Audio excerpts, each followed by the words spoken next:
Welcome to the Coast to Coast podcast, brought to you by Play Picks and the Lines, coming to you from the West Coast. Josh Lander, joined by my guy Nate Weitzer on the East Coast. We've got a fun 9-game slate here to kick off this work week with you guys. In this one, taking a look at a fun game here. We got the Nuggets headed to Philly, taking on the 76ers after they got blown out a couple nights ago against Brooklyn, then came back and barely beat the Magic. So we'll take a look at what's going on there with some best bets in it.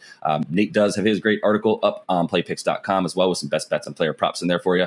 And make sure to like and subscribe to that page as we got a couple other videos up for you today, including that player props video, ending the week really nicely on a 3-1 note there. And make sure you're staying on thelines.com, finding out who's in and out of those lineups tonight, as well as checking out our odds checker, making sure you're getting the best bets and available, best juice on your odds there from odds makers. And also make sure you're checking out play.thelines.com, something new we have up for you, an opportunity we're giving you to win a $25 Amazon gift card each and every day with that NBA daily pick'em. Need to get all those picks right in there as you check it out, and we will get a gift card to whomever is able to get all of those right. As many people as guess it right will get that gift card. So make sure you check that out. And as always, if you do still need a FanDuel or DraftKings account, head to fdpicks.com or dkpicks.com and find those listings in your area, such as what we've got for tonight. Nate, let's get into it. Yeah, we got the Sixers on a back-to-back here. They are minus 2.5 at the moment against Denver. That total rising a tiny bit from 220 to 221, but not seeing the same kind of alarming movement we saw on last Thursday, since the Sixers laid a complete egg to go under. I mean, I don't know if it was over or under. It depends where you got it. They finished with 229. It was under, which happened to be half a point below where I got it. God damn it! But that is, that's where the Sixers are at. They bounced back immediately with a 116-114 win in Orlando. Now the quick turnaround here, but it's not like the Nuggets are going to be fresh. They're coming off a marathon week where they had that Golden State rescheduled game thrown in there. They've now playing their 8th game since March 2nd. So 8 game in 12 days, essentially. And they failed to cover in their last 4, losing their last 2, running out of gas a little bit there, especially Jokic. Obviously, this is an MVP battle. All right, so we'll break down that matchup in a second, but there are 8 other games to go through here on this big Monday. Clippers are +6 at Cleveland. The Blazers +14 at Atlanta. Hornets -10 at OKC. Wolves are -3.5 at the Spurs. We got a 240-point total there. The Wizards +12 at the Warriors, who are getting right. The Bucks -1.5 at Jazz. We will break that game down for you in a video. Bulls -3.5 at Kings, both those games with a 236 total. And then the Raptors are -4 at the Lakers. So, yeah, the MVP battle we have here, Jokic and Embiid. I wouldn't be surprised, I said to Josh, if James Harden sits the second leg of a back-to-back, since he did that when they played Miami, sort of strategically. In this case, it would be a strategic move to kind of bump up his teammate to see, Embiid could basically try to seal the narrative here. If he can beat Jokic without Harden out there, the MVP would pretty much be his. Right now, he's -140. Jokic is +170. But the advanced stats are way in Jokic's favor, and he's been doing more with less. So you take Harden off the team, then Embiid's back to doing more with less as well. His numbers have been really, really bad against Jokic in 5 career meetings. The last one, was over 2 years ago, though, in December 2019. He has just under 20 points per game, shooting 37% from the floor with a 94 offensive rating in 5 meetings. But Philly has won 4 of those 5. Philly is 16-9 against the West, 16-9 as a home favorite. Average margin of victory is 5.5 points. They're still undefeated in clutch situations since adding Harden, with a 128 offensive rating in those games, 3-0. Because we know that Nets game never got anywhere close to clutch time, with them giving up 100 points in 3 quarters.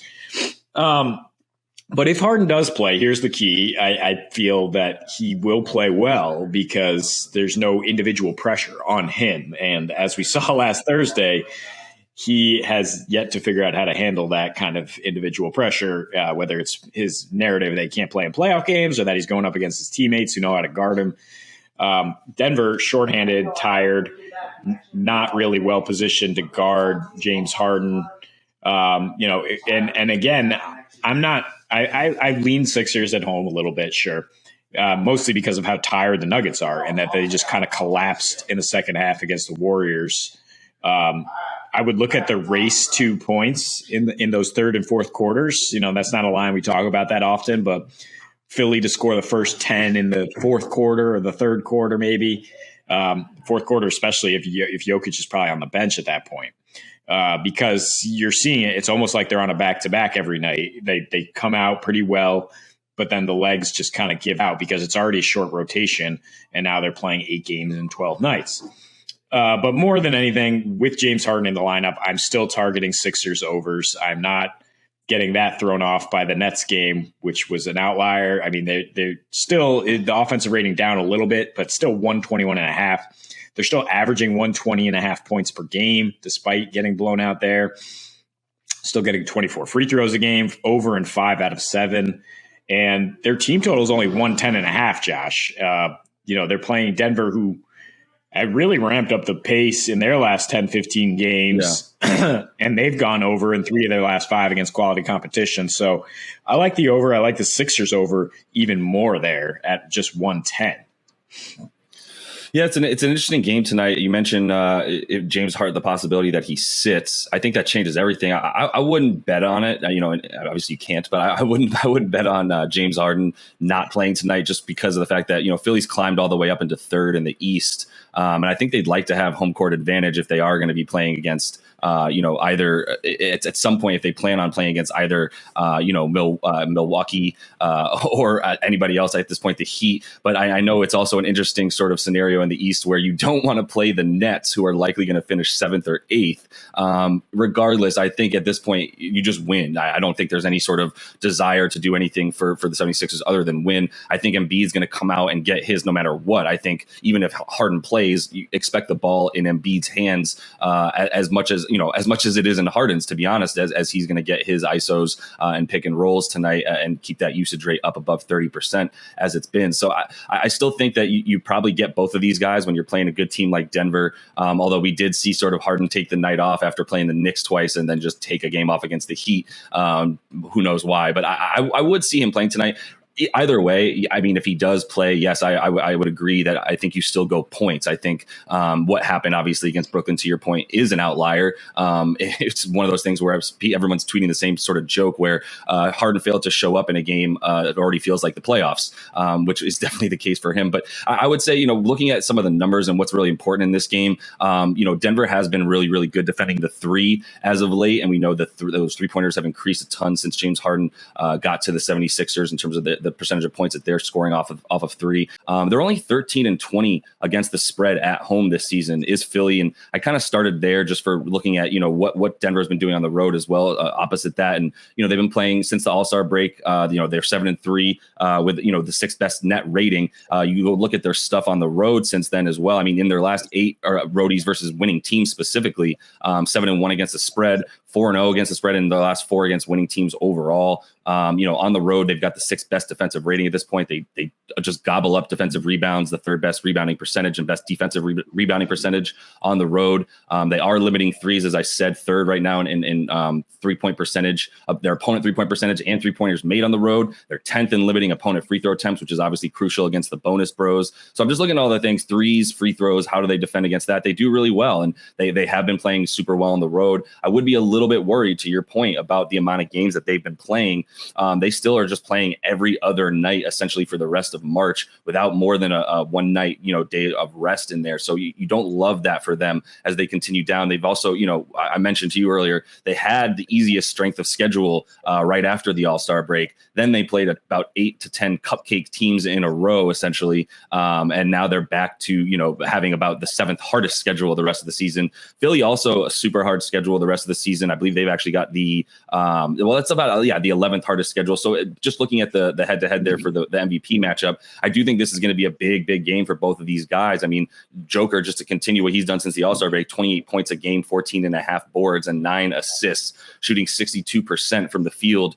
Really just possibly having the best 2-point shot, percentage season of anybody's career at this point with the efficiency around the rim and efficiency inside the paint, et cetera. So I think you can expect some points from him tonight. I would agree with you that if Harden plays, we get points in this one, as Denver has picked up that pace, as you mentioned a lot. I just like the way that Denver's playing against good teams, and I don't like the way Philly's playing against good teams right now, which is kind of why I want to also lean towards Denver being able to cover this small spread against Philly. But either way, I think, over is a slightly better option. I'm just also riding with Denver right now, as how well they've been playing against good teams, how well they've been playing against on the road as well.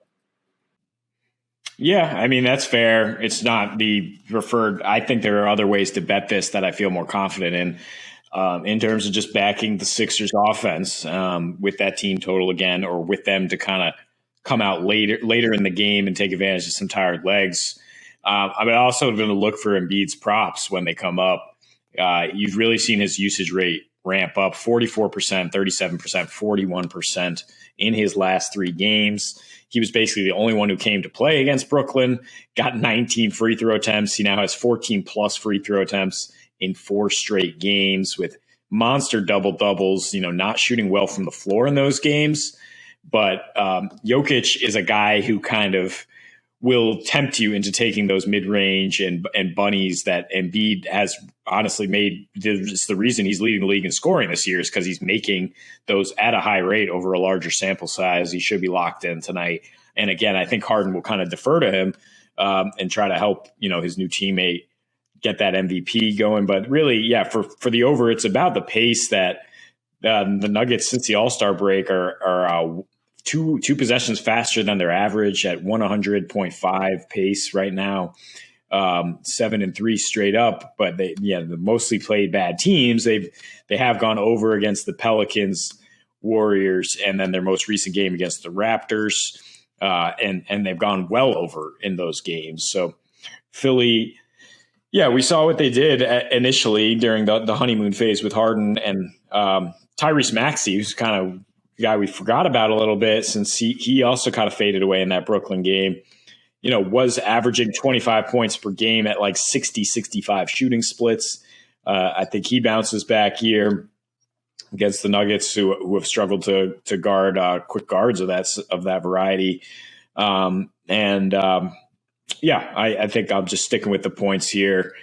I think I would just sit back and enjoy the ride here, watching the MVPs battle it out, and just hope that they are both able to do their thing and keep their offenses rolling. Yeah, you hope. I mean, yeah, they've got to pick up the offense. I mean, it even struggled for the Philly against the Magic the other night, which, by the way, since the All-Star break, the team with the best defensive rating in the NBA is the Orlando Magic. Just want to point that out. And yeah, coming off of that big sort of emotional game against Brooklyn and having another sort of letdown against Orlando, it was a little bit disappointing. And I think, part of the reason that I'm actually a little bit hesitant to just go ahead and attack that over as the best bet is just what James is doing specifically on offense himself. I don't think he's the ISO player that he has been. This hamstring injury can't be lingering for 2 straight seasons to the effect that it's the reason that he's not having those individual stats the way he has been. I mean, his stats, obviously, in the last 3 especially, have just been really, really bad. And especially his shooting numbers, 26% from the field, 27% from 3 over his last 3 there, scoring 26, 11, as we know, against Brooklyn, and 16 against the Bulls. So it's not like he's really putting up numbers. He is getting those assists, but even in his last 2, just averaging 5.5 assists a game. So I'm a little bit worried about Harden. I need to see it from him to see really what, if he's going to come back to that sort of one-on-one ISO player that he was, getting free throws, getting 3-pointers, but just those missed threes as well, just shooting below 20% in a couple games from 3 as of late. It scares me a little bit for that offense. I know Denver can come along a little bit better than some of the other teams that Philly has been playing on offense to help you get to that over. And that is all the time we have for you in this one. Make sure you are liked and subscribed to that page. Check out those other couple videos we have for you on this big NBA slate tonight. And until we see you next, happy betting.